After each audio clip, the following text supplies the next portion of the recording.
আসসালামু আলাইকুম everyone, welcome back to my channel ours time. আশা করি আপনারা সবাই ভালো আছেন। আলহামদুলিল্লাহ, আমিও ভালো আছি। আজকে নিয়ে এসেছি খুবই মজার একটি রান্নার রেসিপি। এটা অনেকেই খুব পছন্দ করেন। ছোলার ডাল দিয়ে খাসির মাংস রান্নার রেসিপি। আর এই পুরো রান্নাটি করব আজকে আমি প্রেশার কুকারে।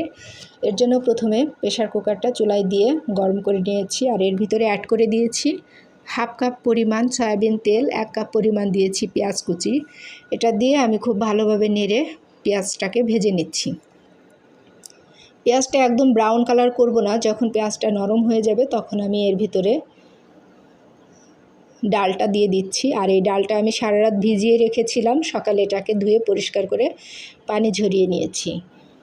ডালটা দিয়ে এর ভিতরে আমি হাফ টেবিল চামচ লবণ অ্যাড করে দিয়ে সুন্দরভাবে তেলের ভিতরে একটু ভেজে নিচ্ছি, যেন এটা থেকে যে কাঁচা গন্ধটা থাকে, গন্ধটা দূর হয়ে যায়।